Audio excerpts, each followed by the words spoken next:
Welcome, welcome. Once again, it's the Incredibles. Welcome to the Soul Material Podcast, the podcast you cheer for. We're all about that sneaker business talk. I'm your man, the OGEO. All right, T Mark the Street Shark. And today we are going to discuss, dissect, get into Grails. What is a Grail now? What does that even mean today? Is there such thing as a Grail? We're going to peel back the layers, as the Shark says. So, Shark, without further ado, let the teacher teach. Let's go. Shark, let us know what's on your mind as far as what Grails are, what they were, what they are today, and what you've seen as far as what was a Grail and how things have released the show. Time for change. Oh yeah, all right. So again, we love giving you that clarity over popularity when we give you that sneaker business talk. So we're just going to dive into just really, I thought this was a relevant topic for us to discuss, just because of we're always trying to just get that pulse or that state of the union or where we're at and articulate that to our audience. We have a unique perspective from being not only consumers of the lifestyle, the culture, trendsetters, but also working behind the scenes of some of these industries. So I've been at the table with some of these decision makers that are, making decisions on what colors and what things are going to come out, or how they're going to release and how they're going to get marketed to you. So just take that as some context to a lot of the feedback that I'm about to give you as well. Because there's a big question mark of the arc of the sneaker culture today and where it's going, where the consumer's mind is, and where it's going to be. So one thing about, so now let's rewind and go back to the beginning of Grails, and a lot of when we say Grail, we're talking about Holy Grail. This doesn't mean hype beast shoe. This doesn't mean the most popular shoe.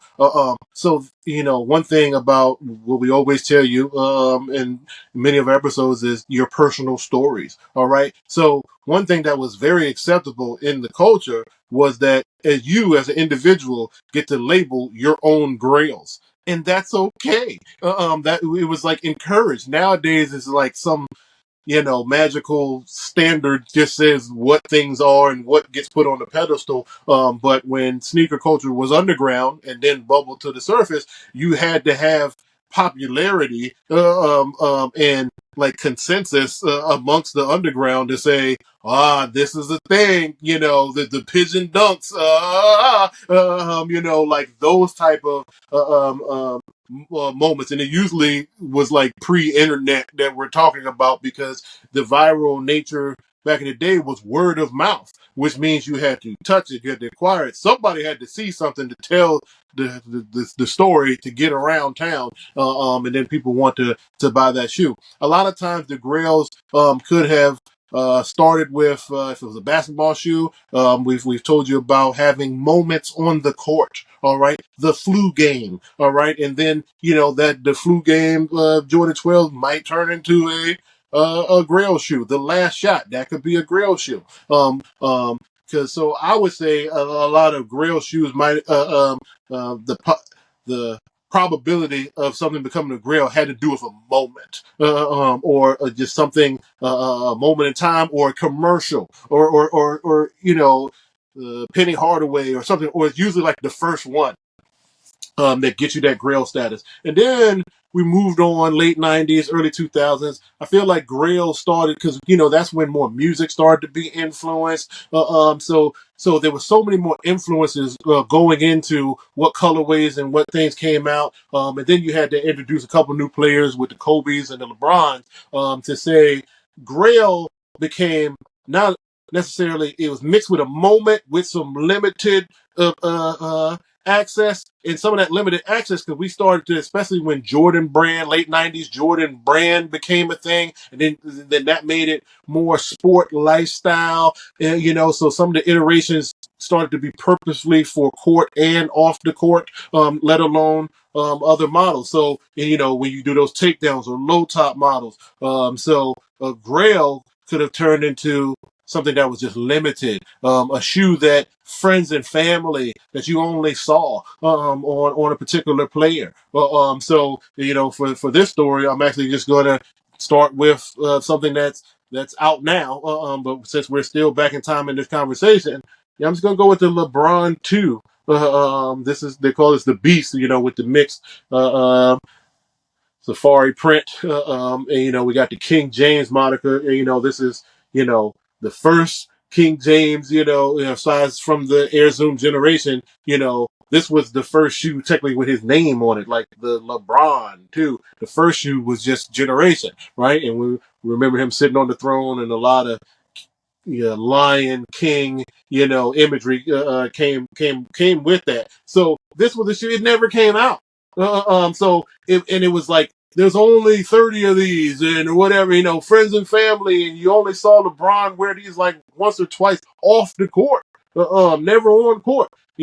Later on you saw someone like PJ Tucker. I think the story goes that PJ Tucker had to borrow a pair from Nick DePaula so that he of this shoe so that he could wear on the court and just be exclusive. But this was a shoe that never came out. But it when you have those like Paul Bunyan tales, like we like to say, and it's something that's so far fetched to acquire, no one's even hyped to go get it because it seems so unacquirable that it just becomes this holy grail. So sometimes that holy grail is just like that shoe that I wish if it came out I could have it, but we know it's not out and we can't have it. So it turns into a mythological figure like it's some unicorn that was just like, man. So and then you rarely saw it. So now it's unicorn, Bigfoot, like that's what turns into the Grail. And now we're talking like Indiana Jones lost art Grail because you got to do all of that to acquire it.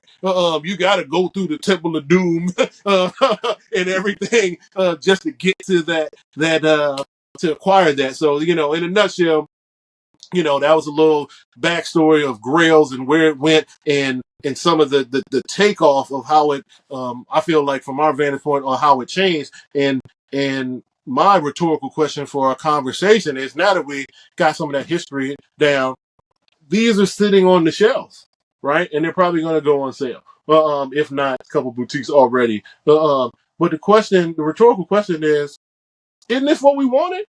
Why is this not flying off the shelves? This was a Grail shoe. Even when you saw PJ Tucker wear it in the last 5 or 6 years, it's like, ooh, sneaker king, and well, you can have it.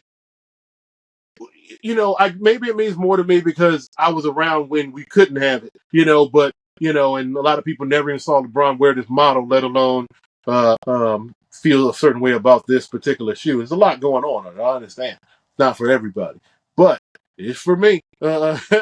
So yeah, so I'll kick it back to you, OG, just to continue the conversation because this is a rhetorical conversation that won't end in this episode, but we're just posing it to our audience. What happened to Grails? So if this was a Grail, it was so sought after, and it's just sitting on shelves. Now, rhetorically, for the things that are coming out now that you would retro in the future, maybe whatever, the uh, will there ever be Grails again? Does anybody care? Are we too microwave and fickle to care to look back anymore? Wow. I have to process that because I have to say that maybe the essence of the Grail has now been diminished the same way brick and mortars have, the same way the shopping experience has, and opposed to things elevating and evolutionizing or revolutionizing, it's now just dead because of, like you just mentioned, not only the insight, but how things are now acquired now and how things are now valued. And it's interesting because just a couple weeks ago, you see one of our own, Georgetown's own, Jeff Green, wearing some things on the court, whether it is customized or PE. It's starting to bring that question up a little bit, but if you look at the comments that's on Instagram or on social media, people are saying, well, he's not PJ Tucker. He's not a sneakerhead. He can't wear those type of exclusive shoes. What's going on here? He's just Jeff Green. And I'm like, where did that come from? You know what I Man, mean? he's a Jordan Brand athlete. First, like he Say that. But it's like, again, going back to rhetorical stuff and the mindset of folks initially, it's like, so it's just interesting, Tone. But I know once I saw that shoe and saw it was going to be released, I knew you had your hand on your palm. And it's one of those moments in which, with us, it's almost redemption. And for some folks now, and again, I talked about this before in previous episodes, even guys in our era, they have conformed, excuse my French, to the BS to where it's not redemption anymore because the culture now does not see that shoe the way it should be seen.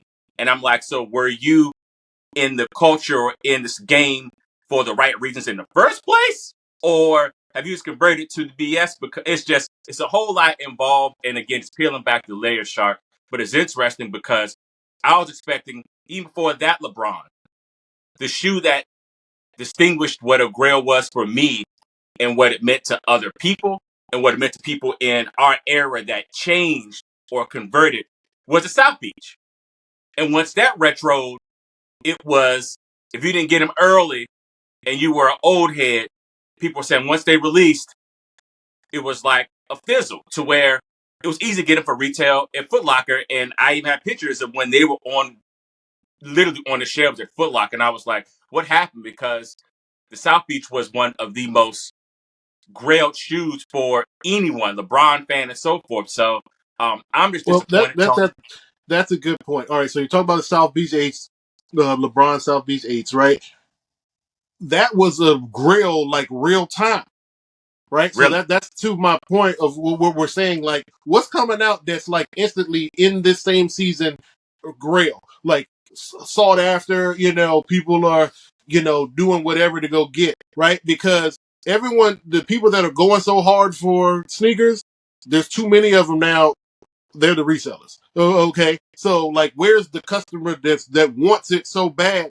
And I think that some of the resellers are so much in the way that the buyer, the person that wants it so bad, they don't care to go through all those hoops anymore. And then they were probably, but if you want it that bad, you'll just go get it anyway. And then spend the money, because you want it that bad. And that's what is a shame, is that the people that want it the most have it cost them the most. And that's what I think part of the problem is. Now, one thing I'll say about LeBron is, with the strategy, because there was a long period of time where if you asked Nike and LeBron about retroing, it was not even in the line of sight to retro, especially like LeBron 1 through 12. It was like, what are we talking about retro? Like, maybe after he retires or whatever, he's in year 21 and still here. And then I think we kind of accepted the fact that you need to retro the line because, again, like what we're talking about, there's new people coming in, but they didn't see Arizona generation LeBron 2, 3, 4. So you got to sprinkle that in. You'll see LeBron. Look, what's happening right now? LeBron 4s, the phone posits. You had the graffitis. The graffitis are sitting around. Like, are you crazy? That was, oh my goodness, people were salivating over that when it first came out. Like, that colorway. We got the fruity pebbles. Like, people aren't even, you should Yeah. be falling out that the fruity pebbles are coming back, but it's still like, hey, fruity pebbles are coming back. Like, it's still not even like a thing. So here's one more. We got which one of these? LeBron 9 lows. LeBron Palmer. LeBron Palmer. This was super Grail because this was right after what the OG's talking about with the South Beach. This is the Miami era, and then this is like championship vibe. Like, LeBron Palmer, you got to see the lemonade on the inside too, like to make that whole. This Detail. went to the outlets, people. How? How? That's what I'm talking about. So, if you're watching this video, put something in the comments. What is a Grail? What shoe is a Grail now, today, or what's coming out today that you know in 2 to 3 years is going to be a Grail, and then like what would make it a Grail? Like that's the part where we're debating because we don't have the answer. We just have a pulse on where we came from, and we can uh, uh, project where it's going, but it's not looking good. Just because the integrity is kind of missing, the customer is not the same customer anymore. That's going. I mean, the customer acquiring that takes the journey to acquire, not the same person anymore. So yeah, sad that if you really want it, you just don't care to go through the hoops, but you'll buy it anyway. But like, cut that out. Yeah, so well, like what makes a Grail moving forward? I think and then the last thing I'll say too about LeBron's is, I don't want to blame it on LeBron, but that whole not retroing, and the flip side to the not retroing was just come out with 20 shoes of the same color every year. You can't keep up with that. And then it's like if you were paying retail for everything, no way. Like casual consumer that doesn't listen to the Soul Material podcast and knows how to get the discounts, those people you had to pay too much. So, like, how do you participate in the game with no Shark, Grail? I'm under No the Grail. belief that Grails correlated with a story or storytelling. Had to. We are from an era of Slick Rick, Outkast, Scarface, and it is hard now to give flowers. It's a few MCs out there now, but that type of storytelling, when you hear a certain song, it's a story behind even that storytelling. And that is have now faded out in the hobby in which no one has a story anymore for what they're obtaining outside of is it heat? That's is it heat? And like anything, heat can cool off. Fire does not last forever. So what's your story and what does it make it to you? And that element, that essence, that intuitiveness is fading. And it's messing up the hobby some kind of first because I'm like, people just got shoes. And I understand that we are from a very, very influential era. We talked about it in the previous episode in the 90s to where things were foundational and a staple. But you got to have a story outside of, yeah, I copped these and I got 12 pair, or I got it off the app, or I didn't like them, but then I see they were going for this, so I kind of like them now. Where's the authentic story behind your Grail? No one else's Grail, your Grail, and it's personalized to you. It's gone now. Shark is gone. Yeah, I think that the value of the consumer having say so. Again, this is some of the origins of our podcast to bring the empowerment back to the consumer. And it's in your mindset first, right? And then that dictates your behavior. And I'll also say to splice another hair for just drilling in a little bit farther on that relationship with the consumer and the product and the cycle in between. You've lost because the sneakers still have some stories to them. It's Mm, just not translating back to the connection. And I think that in the age of the digital influence, it's you got a lot of voices telling the same story different ways. And if you're still not connecting, you're only connecting with the audience of that person, not necessarily I'm talking about like influencers online. You're just there's a lot of intent and reach, meaning, well, we have similar tastes, so if I put my product on you and then now you're in front of like all you're doing is getting in front of their audience from their perspective. mm, So you gotta be careful who you're choosing as your influencers. Some brands do good jobs, some other brands do not. Because if we don't connect to you, now it's not even about liking the shoe, it's I don't like who told the story about this coming back, and now it's devalued this because it doesn't mean anything to me. Right. So it's sometimes you gotta. It's a harder sale to tell get the consumer to invest more in the why. And their why of why am I even getting this in the first place? And to your point, OG, a lot of people were here not for the right reasons. And now that the game and the economy and everything has going through a full dip. Now we're just like, more dust is settling, the tumbleweeds are rolling by, and we're saying, and then the Shark and the OG are cemented in the game. We're still here, and we're watching stuff sit and people wondering why. Hey, so with these Grails, I feel like it's a trend where I'm like, hey, now I can get what I want on sale. Yay, but what does that mean for the future? Because these companies aren't enthusiastic about pushing this back to the market, and that's why they just gonna keep churning out all these colors of the same stuff that y'all keep wanting to churn out, and we're not gonna get the full diversity of the product lineups that we want, because we're still talking about. That's why we talked about in other episodes, with the '90s and things like that. Like some of those shoes, if it isn't the right collaborator to bring it back and tell the right story, it just won't happen, Mhm. right? I'm sorry, but Air Max up tempos, I love that shoe, but cut it out, Nike. You're doing too much. Right now, you overkill with too many different colorways, and then you got the full family sizes, and then some of the adults colorways look like they should be kids colorways, and you're just doing a little bit too much. So consumers, again, you have the power, but this is why we say invest in your why, invest in your story, and stick to that. Enjoy the culture. I feel like the sneaker companies, if you invest, it's like, oh, I know there's a bottom line aspect of sales, sales, sales. But if you get the core to just buy more, you don't have to worry about always acquiring new customers all the time because you're investing in people coming back. You turn too many people off.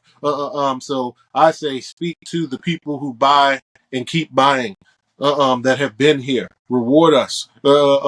Figure out ways to make new programs. Make a Grail program or whatever. You know what I'm saying? I'm giving you game for free. Sneaker companies, retailers. This is how I'm telling you, our money is longer than these little resellers. Our money is longer. We're going to keep growing up and getting older and still buying the stuff. They're There going you to go. move on to the next thing. So continue to invest in the people that have been here, and just don't forget to communicate to them because it's like, oh, we got you already. We don't need to talk to you. We're marketing to them. But you're slowly trickling, losing a demographic that has a lot of buying power as you get older. That the nostalgia fades, the the mode of acquisition and drive to do that. Back in the day, you might, this is like VHS sneaker documentary, like what's my band? But like, man, I hop on a plane and then I get that, you know what I'm saying, in my Baltimore Air Force Ones. You know what I mean? Like, I know I've had those conversations in real life. All right, you and I have taken trips. Literally. We've crossed borders Literally. to go stand in line to acquire, things, even with the context. You know what I'm saying? So, like, we've traveled, to roll dolo from state to state, all of that to acquire some shoes. People would think we're crazy if we told some of these stories, but that was just normal. Like, what are we talking about?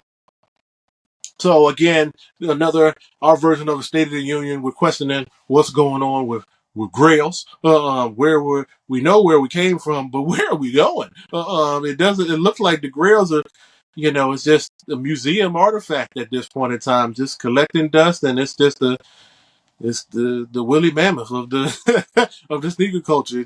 I don't see how it evolves and continues to stay because microwave flavor of the month, flavor of the week, that we're going. I don't see where there's sustainability for people really liking something that they can't have and then really being happy to acquire it. So any final words from the OG? I want to say, Shark, is that, as you mentioned, the game has gotten fickle. And like in hip hop, I really believe that once you got a dope beat and a dope rhyme and you're consistent with that, everything else will come.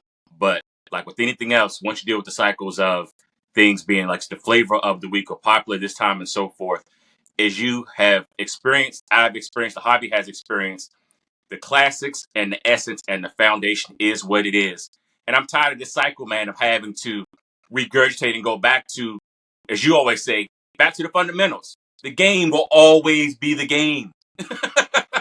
The game is the game. And somehow, no matter how technology advances, no matter what changes, the game is still the game. And I'm looking forward to getting feedback from this episode, particularly because we have some listeners who probably like, what do they mean by Grail? Like Grail meaning popular, or like, no, like, let's define as to where, what does that shoe mean to you? Because a song, it goes to whatever materialist thing that you have. Something has to have some kind of connection to you. So that may be fading, but think about things fading, they can always get the color back, Shark. I'm looking forward to this particular aspect of the game coming back. There's so many angles to this game and so many fragments, so it's so many dots that connect.